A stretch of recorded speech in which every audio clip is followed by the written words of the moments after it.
तो हेलो दोस्तों, आप सभी का फिर से एक नए वीडियो में स्वागत है। जैसा कि दोस्तों आप सभी को इस वीडियो में देखने के लिए मिलेगा, इसी IASF सामान्य हिंदी के कुछ प्रश्न हमारे पास हैं। मैं उसके बारे में आपको बताऊंगा। ये लेक्चर नंबर आपका है आपका, ये लेक्चर नंबर आपका 7 है, ठीक है। क्योंकि लेक्चर नंबर 6 के बारे में हमने बात किया था, ये लेक्चर नंबर आपका 7 है।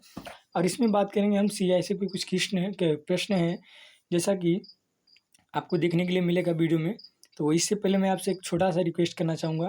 प्लीज़ अगर हमारे जो चैनल पर नए हो, कॉम्पिटिटिव एग्जाम, ये हमारे चैनल है। अगर इस चैनल पर जो नए होंगे तो प्लीज़ जाकर चैनल को सब्सक्राइब करें एंड दोस्तों बेल आइकन को प्रेस करना ना भूलें, ठीक है। क्योंकि बेल आइकन को जब आप प्रेस किए रहेंगे तब क्या होगा, आपको नोटिफिकेशन मिलता रहेगा, और नोटिफिकेशन मिलेगा तभी आप वीडियो को अच्छे तरीके से पढ़ पाएंगे और जान पाएंगे कि वीडियो हमने कहाँ से क्या पढ़ा है, ठीक है। तो चलते हैं, वीडियो को स्टार्ट करते हैं। और वीडियो को लाइक जरूर करना, और वीडियो को जितना जितना हो सके अपने दोस्तों तक शेयर जरूर करें, ठीक है। तो चलते हैं, क्वेश्चन नंबर पहला क्या बोल रहा है कि कौन से शब्द में आर व्यंजन नहीं होता है। कौन से शब्द में आर व्यंजन नहीं होता है। तो ये क्वेश्चन हमारा बोल रहा है, तो इसमें हम क्या कहेंगे, ये जो हमारा आंसर हो जाएगा, तो इसमें हम क्या कहेंगे, सीधा सीधा देखेंगे इसका आंसर जो होगा। थोड़ा हम पहले इसको इधर जो हटा देते हैं इसको ना जी, इसके बाद चलिए, ठीक है। हाँ, इसका आंसर क्या होगा, पहला मात्र दिया है, मूर्धा दिया है, और क्रम दिया है, और मातृभूमि। तो इसमें जो होगा ना, आर व्यंजन नहीं है, तो सीधा सीधा होगा मातृभूमि। ये ऑप्शन आपका टिक हो जाएगा, घ नंबर। तो ये क्वेश्चन आपका पहला था, तो ये ही मतलब इसका आंसर हो जाएगा घ नंबर जो है मातृभूमि, ये होगा, ठीक है।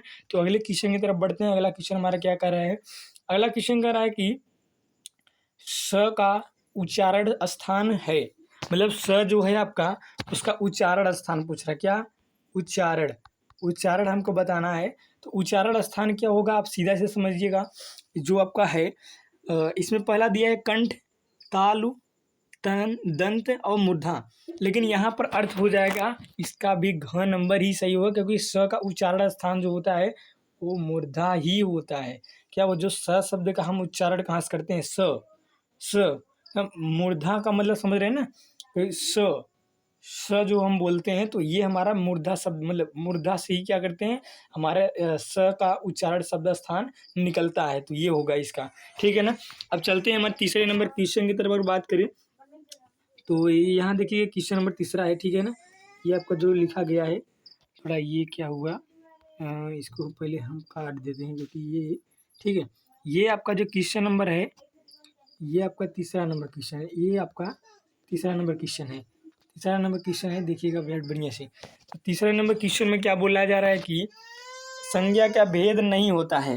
संज्ञा के भेद अगर बात किया जाए तो इसमें क्या है, संज्ञा का भेद नहीं होता। ये क्वेश्चन क्या बोल रहा है कि संज्ञा के भेद किस में नहीं होता, व्यक्तिवाचक संज्ञा में होता है कि भाववाचक संज्ञा में होता है कि किस में होता है, निजवाचक संज्ञा में होता है कि किस में होता है, आपको बताना है। तो इसमें क्या होगा, भाववाचक संज्ञा में होगा कि निजवाचक संज्ञा में कि जातिवाचक कि व्यक्तिवाचक में।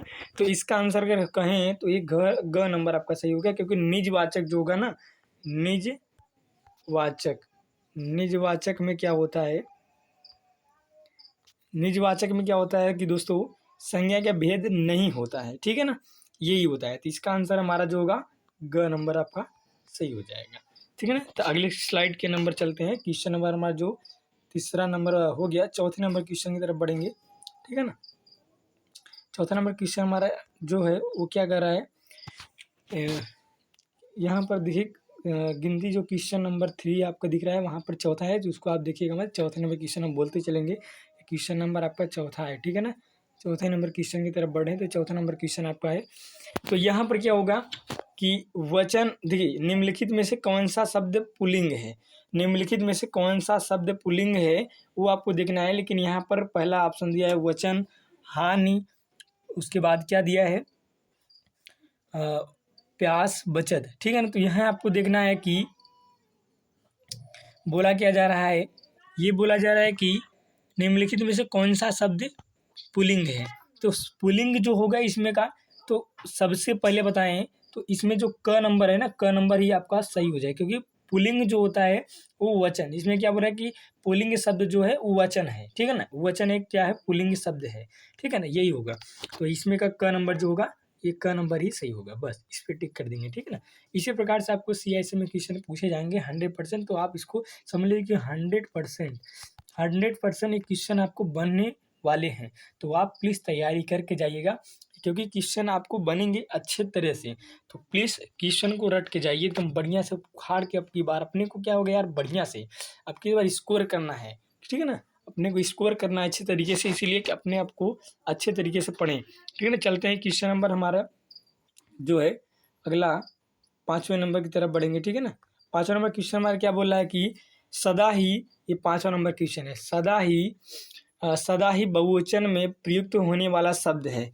अच्छा, जो सदा है वो क्या है, बहुवचन में प्रयुक्त होने वाला शब्द क्या हो जाएगा इसमें का, सिंपल तरीके से घर, प्रत्येक, दर्शन, मुनि। लेकिन इसमें का अगर ऑप्शन वाली बात करें तो इसमें की क्या हो जाएगा जानते हैं, इसमें क्या है, जो दर्शन है ना, दर्शन, ये आपका दर्शन नंबर वाला ही ग नंबर आपका सही होगा, ग नंबर आपका क्या होगा, सही हो जाएगा। क्योंकि इसमें क्या होगा कि दर्शन जो शब्द है वो क्या है, सदा ही बहुवचन में प्रयुक्त होने वाला, बहुवचन में प्रयुक्त होने वाला ही शब्द है, ठीक है, दर्शन, तो दर्शन ही होगा।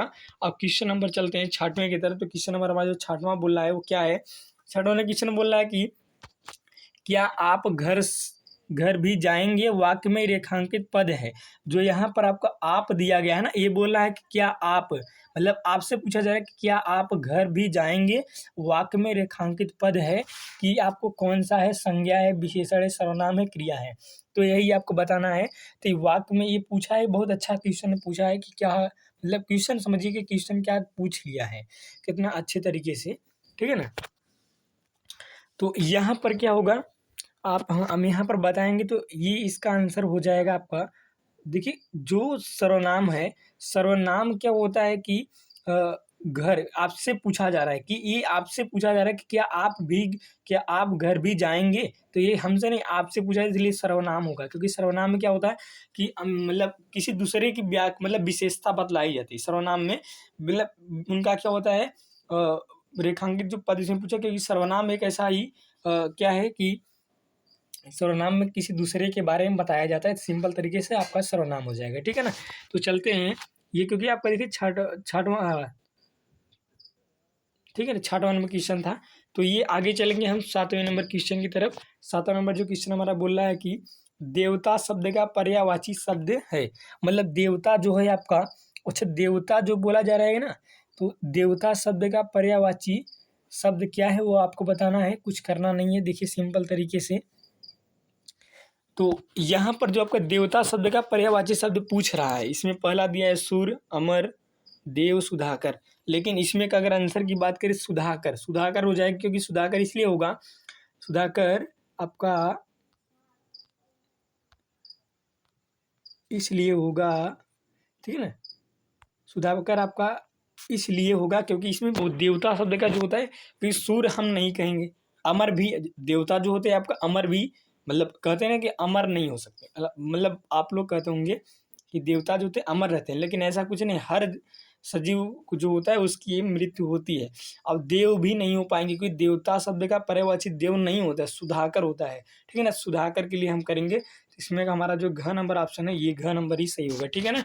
तो अगले क्वेश्चन की तरफ बढ़ते हैं। देखिए बहुत ही शानदार तरीके से क्वेश्चन बहुत अच्छे अच्छे आएंगे, बहुत सिंपल तरीके से। हिंदी के जितने क्वेश्चन हमारे हिसाब से बनेंगे ना, हिंदी के जितने क्वेश्चन बनेंगे इंपॉर्टेंट रहेंगे, समझ लीजिए कि सभी क्वेश्चन हम जितने बता रहे हैं इंपॉर्टेंट है, वो आपको याद करके जाना है, और अच्छे तरीके से आप याद कर पाएंगे। तो इसीलिए क्वेश्चन को बढ़िया तरीके से पढ़ के, शानदार को अपने को यार अच्छी स्कोर करना है, बस समझ लीजिए स्कोर आपका अच्छे तरीके से होना चाहिए।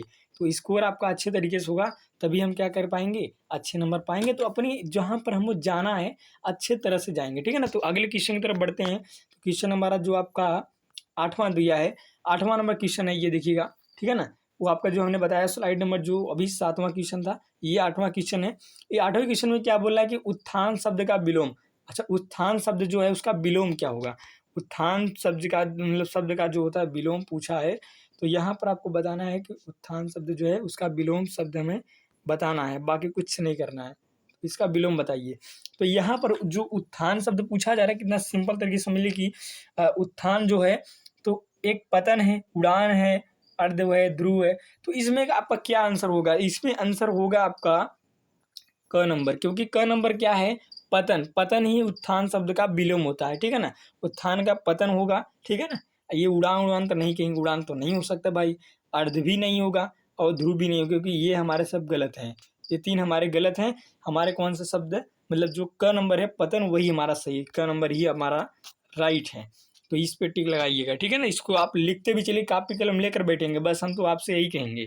चलते हैं क्वेश्चन नंबर है हमारा जो 9वां नंबर क्वेश्चन है, और 9वें नंबर क्वेश्चन की तरफ से क्वेश्चन नंबर हमारा 9वां ये है, ठीक है ना। तो क्वेश्चन नंबर जो हमारा क्या है 9वां, सदैव शब्द में मतलब संधि है।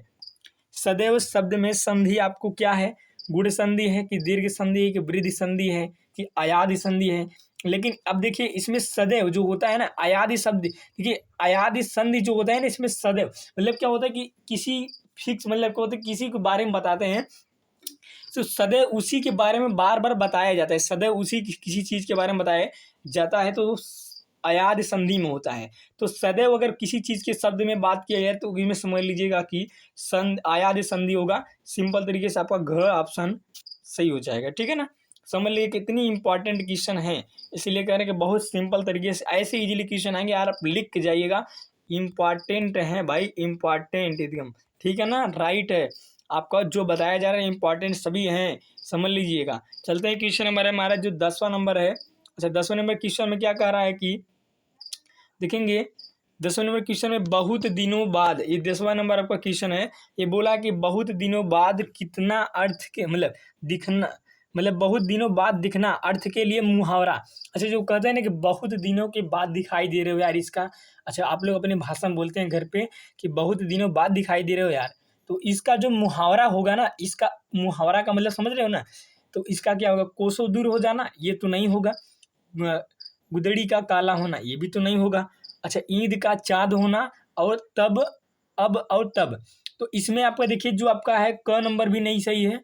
ग आपका नंबर सही होगा, लेकिन मैं बता रहे क्यों क नंबर नहीं सही होगा, ख नंबर भी नहीं सही, क्योंकि हमारा जो पूछा जा रहा है कि बहुत दिनों बाद अगर दिखाई देता है कोई, तो हम उसे इसे कहते हैं चाँद, ईद का चाँद होना। क्या कहेंगे? ये ईद का चाँद होना। तो ये हमारा ग नंबर भी ऑप्शन इसमें का राइट होगा।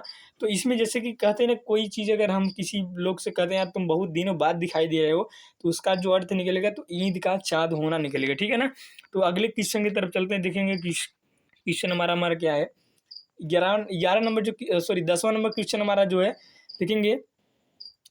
अच्छा वो 10वां नंबर था, सॉरी ये 11 नंबर क्वेश्चन है। यहाँ पर जो ये हम सेट मतलब क्वेश्चन सेट किया गया है कंप्यूटर में, दोनों जो क्वेश्चन सेट किया भाई, ये हमको लगा सही नहीं है, तो इसलिए आपको देखते चलना है, बस कुछ नहीं। तो ठीक है ना। तो ये देखिएगा कि इसमें बोला जा रहा है कि बी रस का स्थायी भाव होता है। बी रस का, अच्छा बी रस जो है आपका, बी रस का स्थायी भाव क्या हो जाएगा?